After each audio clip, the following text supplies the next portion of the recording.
Mga kapwa ko manlalakbay, manlalayag at manunuklas. Yes. So dito tayo sa ating video, and this would be a long video kasi well siguro nagtataka kayo ba't nawala na yung mga benchmark dun sa laptop, at nawala na yung updates dun sa mga devices. So sabi ko nga, long term review. Hindi na ako masyado nakagawa ng video kasi medyo na busy na dito. Wala na ako sa Davao, pero Mindanao pa rin. Dito ako sa Kabakan, and yeah, yun ang nangyari saan ba't ko ginawa yung video. So, unahin na natin dun sa laptop. It's been a year and 3 months na dun sa laptop, and so far wala naman akong problema. Maliban dun sa part ng pag-update ng driver ng GPU na minsan nagloloko, nagre-recovery ako, recovery mode 3 beses na this month. Pero so far wala namang problema, and nalinis na rin siya noong July. And so far, sabi nga nung naglinis wala naman sila masyadong nilinis kasi malinis pa. Ang worry ko lang, 5 years from now, or rather 4 years from now, kasi 5 years na yung laptop by then, kung kumusta na yung liquid metal. Kasi so far, sa mga nababasa ko, 5 years ang lifespan ng liquid metal, and so far wala pa naman akong nakikitang reklamo regarding liquid metal. Pero di bale, pag next year nagpalinis ako, tanong ko na lang din ulit. Pero yun, as of now, wala pa naman akong problema regarding sa laptop. Okay pa rin naman siya, mabilis pa rin naman siya, hindi naman siya nagtatrattle, hindi ako kabado umiinit siya kasi normal yun sa kanya. Meron naman tayong cooling pad, which is dadaanan natin mamaya. And yeah, okay naman siya. So 1 year and 3 months yung ating Asus ROG Zephyrus M16 2022 version. Tapos ngayon, yung ating cellphone, Samsung A73 5G. Wala naman ang problema so far, maliban dun sa part na well, trinay ko na yung face recognition niya. Medyo minsan okay naman na, pero ayoko pa rin. Fingerprint's fine, wala naman tayong problema sa phone. Yung minsan lang, I think hindi siya sa phone I think sa software siya na app na ginagamit ko. Malakas kumain ng memory, so mabilis mag-drain yung battery pag malakas kain sa memory. Pero so far wala namang problema, okay naman siya, gagamit ko naman siya. Actually nag-isip ako mag-trade in o mag-switch into Samsung 23 FE.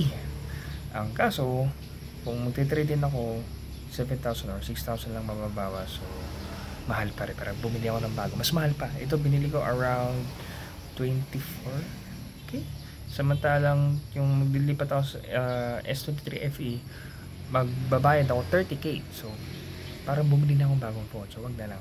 Ang naghikayat lang sa akin na gusto ko siyang bilhin is yung kanyang tech.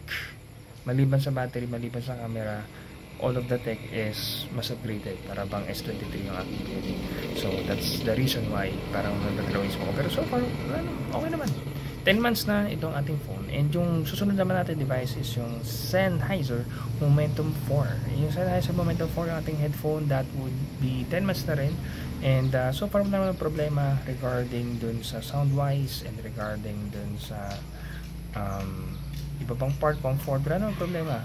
Yun nga lang, something that I should give you a tip then when buying a headphone. Yes, you look for a review, check mo yung battery, check mo yung ano yung mga sabi sa review regarding it. But one thing na hindi mo makita sa lahat ng review na kailangan mo check is earpod replacement, yung pagpalit ng cushions niya. Merong kasing mga headphones na hindi madali hanapin, yung katulad ito sa Sennheiser Momentum 4 hindi madaling hanapin yung pagpalit, and hindi rin siya madaling palitan. So din lang ako medyo lugi. Wala pa naman problema, okay naman siya. Yung nga lang, I'm hoping na malinis ko siya, and wala magiging problema sa linis niya. Medyo nagkaroon na kasi ng konting dumi, mga mancha na hindi na nadadaan sa punas dun sa loob ng cap. Pero so far hindi naman siya discomforting, wala naman problema. It's just that pag titignan ko siya, medyo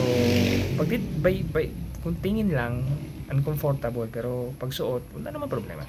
So yun lang, it's something to keep in mind. Check mo din yung earpod replacement, saan ka makakabili, paano palitan, easy ba palitan, magkano, diba? And may mga alternative pa like wicked cushions na maganda yung kanilang pads, na kasi wala tong air cooling yun meron. So mga ganun. So yun lang. So far okay pa rin naman.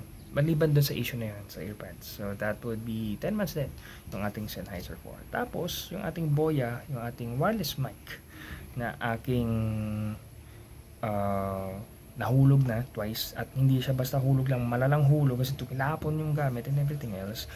This shows na hindi matibay ang kanyang hard case, and it just shows na madali bumukas ang kanyang hard case, and also shows na parang sayang yung pagbili ko sa kanya. I should have invested more, check more reviews regarding yung review kasi okay naman. Yung nga lang, I should have checked reviews regarding sa hard case niya. Kumusta? Yun lang. Medyo GG tayo doon na part. Pero hindi ko pa naman siya ganun kailangan. So ma-check niya isa kong shorts na gamit ko siya at hindi naman okay naman yung audio. Meron akong isa pang short na pinalitan ko kasi pangit yung audio. So pumuputok na yung audio kasi niya. So minsan okay, minsan hindi. And yeah, eventually in the future, hindi mo na nga, hindi siya priority. Pero gagamitin ko pa rin siya time to time kung okay yung audio, good. Kung hindi, yun lang. Pero yun, it's been 10 months as well yung ating wireless mic, and yun lang, sayang na talaga. Tapos yung ating cooling pad naman ay it's been 9 months yung ating cooling pad, 5 months, no, more or less 6 months ahead yung ating laptop. Pero anyway, yun. Okay naman, cooling pad, wala namang problema. Okay pa rin siya, malakas pa rin siya bumuga. Yun lang, kailangan natin linisin kasi imbis na hangin ang naibubuga niya, baka maibuga niya, alikabok. So, medyo ingat pa tayo. So, gawin natin 2 parts yung ating video. Hanggang dito na lang muna, tapos mamaya gawin natin ulit. Okay? As always, take care!